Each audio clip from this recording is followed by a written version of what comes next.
Hola queridos, yo soy Carlos, esto es Editar y Traducir y hoy os quiero hablar de la famosa novela de Bulgakov, El maestro y Margarita, de sus ediciones y traducciones.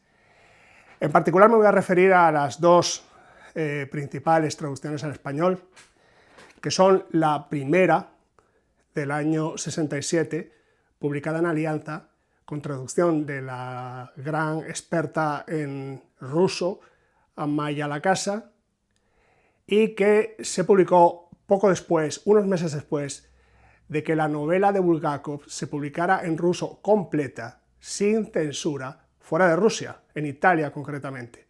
Se publicó en ruso, pero se publicó fuera de Rusia, se publicó en Italia. Esta traducción es todo un clásico. Muchos años después, otra traductora, Marta Rebón, que creo que es catalana, sacó su traducción de la novela, que se publicó en esta editorial, en esta edición ya de la editorial ya desaparecida Nevsky Prospects. Creo que es Nevsky Prospects que se llamaba esta editorial. Eso fue en el año 2014, posteriormente Marta Rebón publicaría las siguientes ediciones de su traducción en la editorial Navona, en las cuales se introdujo cambios importantes con respecto a la primera, que se suponía que era la definitiva, según algunos críticos literarios españoles. Y bueno, vamos a comentarlas. Yo, para hacer un análisis en profundidad, bueno, de hecho no puedo hacer un análisis en profundidad de las traducciones del Maestro y Margarita porque no sé ruso, pero digamos que para no estar a merced de lo que me digan los críticos literarios, que normalmente lo que hacen es que repiten como loros lo que les cuentan las editoriales, que es por supuesto una versión de parte, que siempre hablan de sus traducciones como la definitiva y la maravillosa. Para no estar a merced de eso, bueno, pues lo que he hecho es que cuento con una persona que sí sabe ruso, que es la profesora Julie Curtis de la Universidad de Oxford, profesora de ruso y de literatura rusa en la Universidad de Oxford, experta en Bulgakov y en la literatura rusa en general, que ha publicado esta guía que se llama en inglés se llama Reader's Companion to Mikhail Bulgakov's The Master and Margarita. O sea, que es una guía de lectura, vamos por decirlo de manera simple, ¿no? Pero es una guía de lectura que es muy buena porque es una guía de lectura que nos cuenta la historia textual de la novela, o sea, la compleja historia textual de la novela, las distintas ediciones, cómo trabajó Bulgakov en ella, cómo se salvó la novela, cómo las ediciones críticas intentaron restaurar lo que se había censurado y lo que se había perdido. Pero también nos habla de aspectos estilísticos de la novela, pero también de las traducciones, por supuesto, de las traducciones al inglés. Sin embargo, los criterios que usa la profesora Curtis para examinar cuando una traducción es idónea, es conforme no solamente al significado, sino al estilo de la obra, son válidos para examinar también una traducción en español. Y por eso, aunque yo no sepa ruso, voy a contar con una persona que sí lo sabe y me voy a apoyar en su estupenda obra, que de paso os recomiendo si leéis inglés, porque traducida, no está traducida al español. Así que no me vais a ver, vais a escuchar mi voz en el análisis que sigue. Nos vemos al final. En 1929 Bulgakov comenzó a escribir su famosa novela El maestro y Margarita, pero un año más tarde quemó los 6 cuadernos que contenían lo que para ese momento era ya un primer borrador incompleto de la novela. Sin embargo, poco después reinició la escritura. Al morir, en 1940, aún estaba corrigiendo el último mecanuscrito, que se había hecho en el año 1938. Años más tarde, en 1963, su viuda, Elena Bulgakova, mecanografió de nuevo toda la obra. La revista rusa Moskva publicó la novela en 2 entregas, en noviembre del año 66 y febrero del 67, aunque con el 12% del material censurado. Sin embargo, la Bulgakova consiguió que las autoridades rusas le autorizaran a publicar la novela completa en ruso en Italia en 1967. Ese mismo año, Michael Glenny publicó en Inglaterra la primera traducción al inglés y unos meses después, Amaya Lacasa publicó su traducción en español en la editorial Alianza. Es importante insistir en que la traducción de Amaya Lacasa se basó en la edición completa italiana en ruso del año 67. Por su parte, en Rusia, hubo que esperar unos años más para que se publicara la primera edición rusa oficial sin censura. Fue en 1973. Pero posteriormente la experta Lidia Yanovskaya hizo una revisión de toda la edición del Maestro y Margarita en 1989. Esa edición, sin embargo, fue duramente criticada por otra autora experta de nombre Kolisheva, que en 2014 publicó la suya. Y bueno, este es un repaso rápido de la compleja historia textual de esa novela, pero lo que me interesa aquí es recordar que en español tenemos al menos 2 ediciones no censuradas de la obra. La de Amaya Lacasa, de Alianza del año 68, y las de Rebón, Marta Rebón, que la primera versión suya es de 2014, y luego después varias ediciones en Navona, hasta no sé si la última es del año 2022. En inglés, además de la traducción que he comentado de Michael Glenny, hecha en 1967, hay unas cuantas traducciones en inglés, todas o la mayoría hechas por importantes traductores del ruso y especialistas. He revisado estas traducciones al inglés con la ayuda de la guía, el libro, el manual para leer El Maestro y Margarita de la profesora de literatura rusa Julie Curtis, de la Universidad de Oxford. Curtis, entre otras cosas, utiliza un pasaje en ruso del primer capítulo de la novela para evaluar varias traducciones al inglés, marcando en negro frases que considera especialmente, complicadas de traducir. Tricky, se diría en inglés. Os muestro ese pasaje que utiliza Curtis, os lo muestro en ruso. A lo mejor alguno de vosotros sabe ruso. Bueno, entonces, para proceder de manera sistemática y ordenada con este pasaje, vamos a crear, siguiendo los consejos de la profesora Curtis, una traducción perfecta, entre comillas, en inglés del pasaje en ruso. Entonces, para ello, la metodología que yo he adoptado para este vídeo es partir de la traducción al inglés que Curtis considera la mejor, la más idónea, que es la de Michael Glenny del año 67.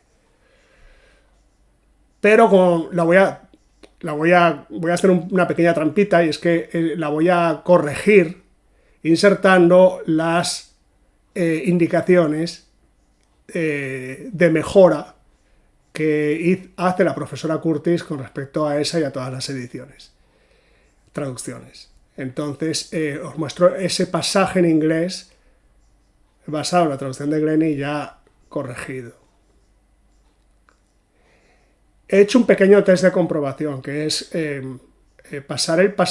coger el pasaje en ruso y pasarlo por un traductor de inteligencia artificial, por DeepL. Es un muy buen traductor de inteligencia artificial que ha avanzado muchísimo en los últimos años. Le he visto hacer traducciones extraordinariamente buenas de los sonetos de Shakespeare en inglés recientemente. Bueno, vemos que la traducción que hace DeepL, o sea, la IA, en inglés, coincide prácticamente con la de Michael Glennie. Coincide bastante con la de Michael Glennie. Sin embargo, ojo que no estoy diciendo que vamos a utilizar la traducción de la IA de DeepL como referencia. No, la referencia es la traducción al inglés de Glennie. Lo de la IA es simplemente lo que se diría en inglés un double check. Es una verificación adicional. Espero que esto quede claro. Bueno, entonces ahora que contamos con esa referencia razonablemente fiel en inglés, gracias al trabajo conjunto, por así decirlo, de la rusóloga, el traductor Michael Glennie y la inteligencia artificial, podemos ahora ya proceder a ver qué tal las traducciones al español, empezando por la traducción de nuestra gran pionera, Amaya Lacasa. Un aplauso para Amaya Lacasa.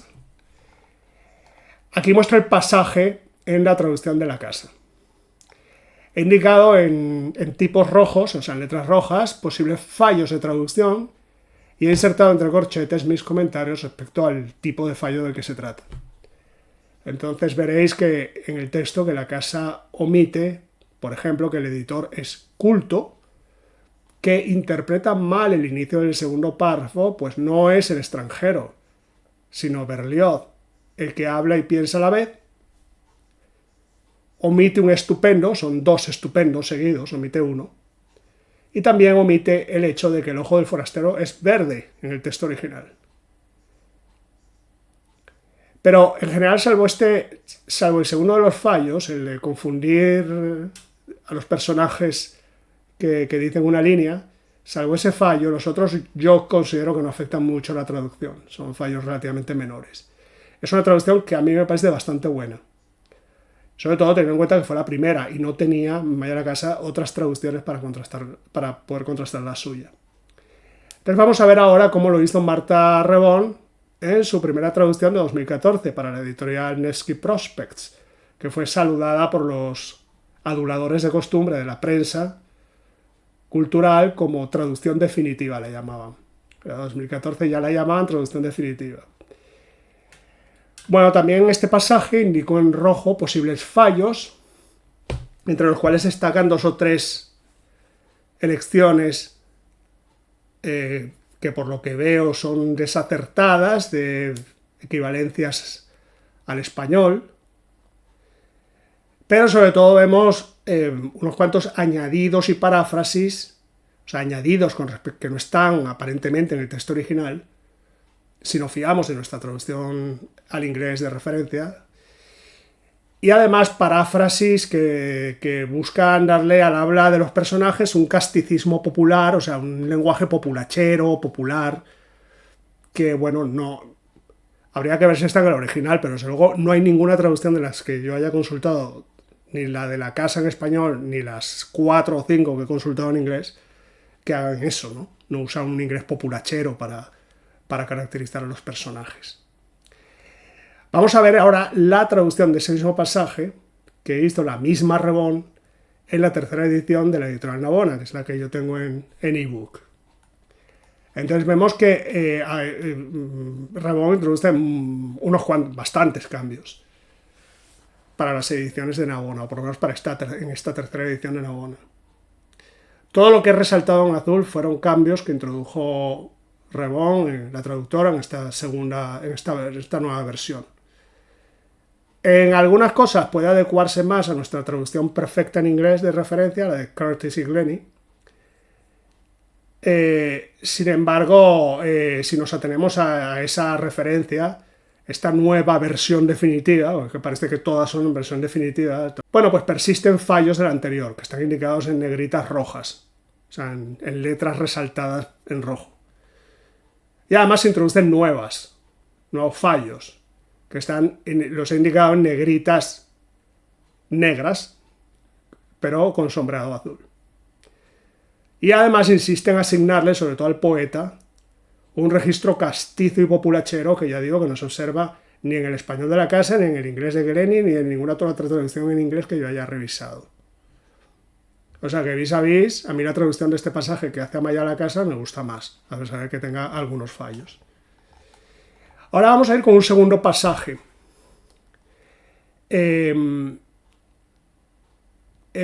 Vamos a ver un segundo pasaje en la traducción de Amaya a la casa para ver si ratificamos la buena impresión que me ha causado a mí, al menos Amaya a la casa en el primer pasaje, ¿no? Entonces, he tomado un pasaje del capítulo 13 del Maestro y Margarita, que resulta que lo traduce la propia profesora Julie Curtis de la Universidad de Oxford, que de continua referencia en este vídeo. Ella misma coge y lo traduce al inglés, haciendo una traducción literal para los efectos de su propio análisis. O sea, busca una traducción más que literaria, una traducción literal. Entonces, ese pasaje del capítulo 13 lo muestro en inglés, traducido, ya digo, por Julie Curtis. Y ahora vamos a mirar la traducción que hizo Amaya a la casa del mismo pasaje. Entonces, he resaltado en azul las diferencias en la traducción de la casa con respecto a la de Julie Curtis en inglés. Y creo que son cuestiones de detalle. O sea que esencialmente la traducción de Amaya a la casa es muy similar a la traducción literal de la profesora Curtis. Lo cual confirma, al menos a mí me confirma la impresión de que Amaya a la casa era una traductora muy competente del ruso. Y es tenida como tal, o fue tenida como tal. Pero vamos a ir a un tercer y último pasaje, porque este va a ser bastante divertido, entre comillas. Es nos vamos al inicio de la novela. Inicio el primer capítulo de la parte 1 de la novela. Entonces os lo muestro de nuevo, primero en ruso. Y luego en dos traducciones al inglés que, según la profesora Curtis, son las mejores. Ya hemos visto que ella consideraba que la mejor era Michael Glennie, pero tiene algunas reservas con respecto a la edición de base que utilizó Michael Glennie, y por tanto también considera muy positivamente una traducción al inglés posterior, que es la de Hugh Aplin. Creo que no sé si se pronuncia Aplin o Aplin, pero Hugh Aplin. Bueno, en ambas traducciones en inglés, lo que yo he hecho es que he destacado en negritas algunas expresiones clave del pasaje en las que ambas traducciones al inglés coinciden al describir a Wolan y a su asistente Fagotto. Vemos que las dos traducciones en inglés coinciden en lo esencial, ¿no? Solamente difieren un poquito en el arranque. Pero también quiero que os fijéis en la descripción que hacen este pasaje, que se hacen en este pasaje en ambas traducciones, de el sombrero que lleva Berlioz, que se describe como un pork pie hat. Lo he encerrado en círculos rojos. Y según Curtis, es una traducción literal de esta expresión rusa que os muestro. Pero que en todo caso, en español puede traducirse como sombrero pastel de cerdo. Pork pie hat. Sombrero pastel de cerdo. Os muestro un ejemplo de este tipo de sombrero, que era como muy usado, no sé, por cantantes de jazz, a lo mejor de la época. Ahora vamos a ver la traducción de Amaya a la casa, a la que, como he dicho, cupo el honor de ser la primera en español. Aquí también he destacado también en negritas negras las coincidencias con esas frases claves que me he comentado antes en las otras traducciones en inglés. Vemos que coincide casi en todo con las traducciones en inglés. Y también quiero que os fijéis en la traducción que hace Amaya a la casa del sombrero, del que los traductores ingleses traducen como pork pie hat. Y que Amaya a la casa traduce como sombrero en forma de bollo, que coincide. O sea, coincide con pie hat, pork pie hat, o por lo menos con pie hat, sombrero de bollo. Pero la traducción de la casa también se aparta del consenso, digamos, de las traducciones en inglés, en esas frases destacadas en negritas, y eso lo indico en este pasaje de la traducción de la casa, lo indico en negritas rojas, o sea, en letras resaltadas, en letras rojas resaltadas. Por ejemplo, en el segundo párrafo, al calificar a Fagoto, al describir a Fagoto, se refiere a él como largo, en lugar de decir concretamente que medía 2 metros, o 7 pies, que es como traducen en inglés, y aparentemente está así en el original.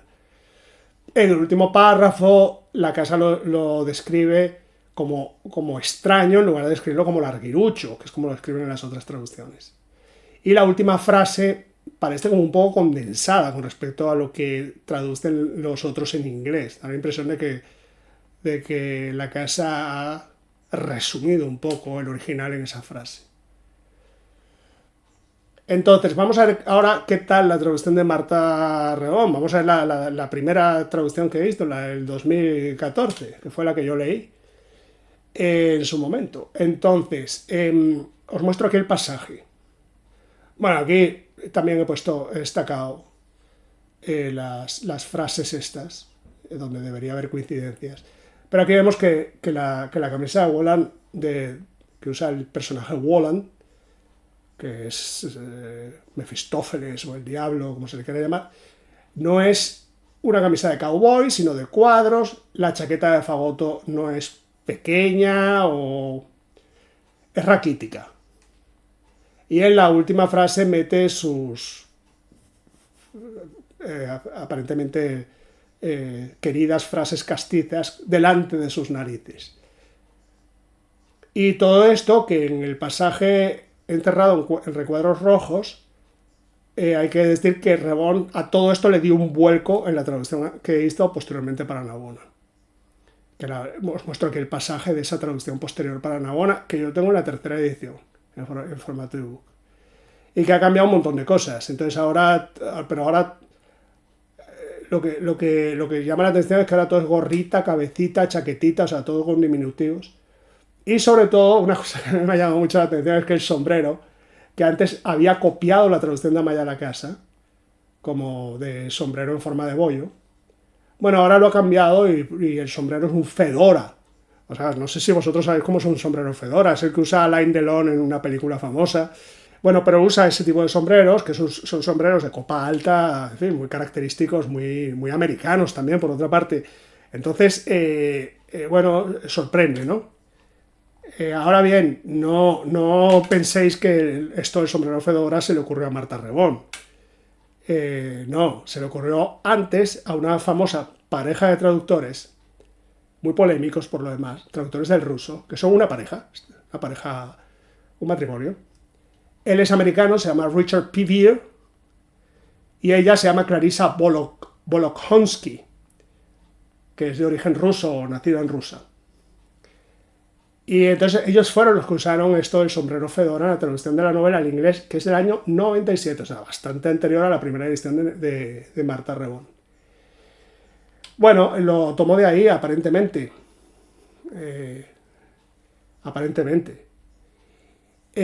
Si fue así, es una pena que no se inspirase tan bien en esa traducción de Pevear y Volokhonsky del 96, para hacer su primera versión definitiva del año 2014. Las siguientes también de Navona, concretamente en este pasaje que os voy a enseñar del capítulo 10, en el que os muestro la traducción en inglés de Pevear Volokhonsky, en el que veréis que hay un personaje de la novela que dice que la distancia entre Yalta y Sebastopol es de 80 kilómetros.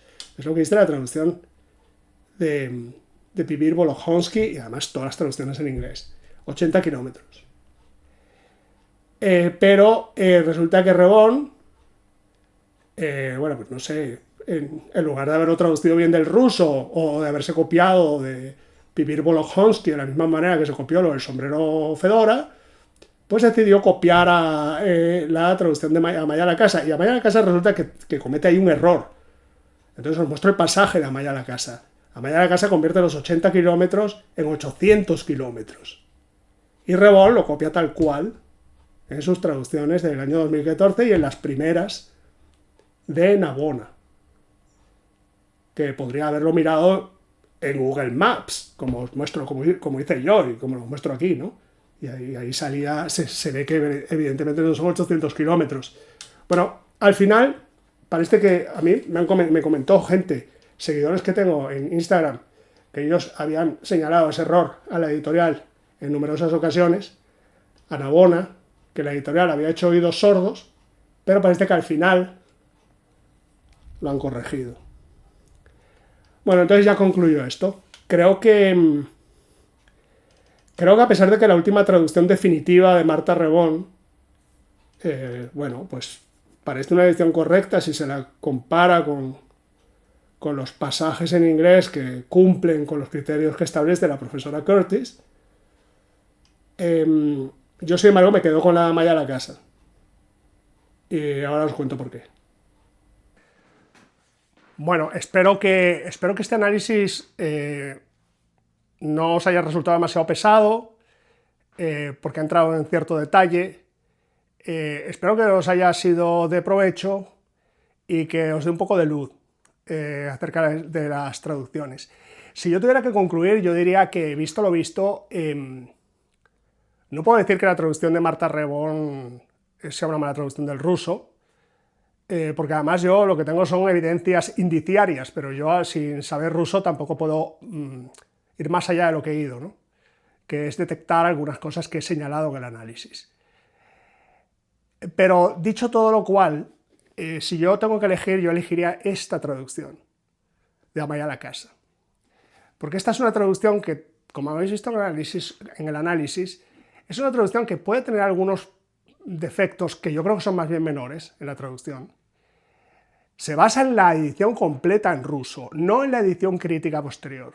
En las ediciones críticas, que ha habido por lo menos 2 o 3 posteriores, se basa en la edición que hizo la mujer de Bulgakov, pero yo creo que las ediciones posteriores posiblemente introduzcan cambios que posiblemente se nos escapen en una traducción al español. Yo creo que más importante que eso es tener en cuenta que Amaya la Casa, que era una experta, fue la primera que se enfrentó a una hoja en blanco a la hora de traducir la novela de Bulgakov. No tenía otras traducciones en las que fijarse. Ni siquiera no solamente no las había en español, no podía verlas porque ella tradujo la obra pocos meses después de que se publicara, pero es que tampoco tenía traducciones al inglés o al francés o a otros idiomas. Se enfrentó sola, y yo creo que con bastante solvencia. Y yo creo que, en cambio, la sensación de las traducciones, las varias traducciones que ha hecho Marta Rebón, cambiando mucho de una a la otra y metiendo cosas que hemos visto que coge de otras traducciones, me transmite una sensación de pastiche que, por lo demás, es la que me transmiten muchísimas traducciones modernas. Y cuando la inteligencia artificial empiece a hacer traducciones cada vez mejores, que ya está en ello, pues ese pastiche lo vamos a ver todavía más. Y yo por eso, como me gusta la autenticidad, me quedo con esta traducción de Amaya la Casa. Gracias por escuchar y hasta otro momento. Adiós.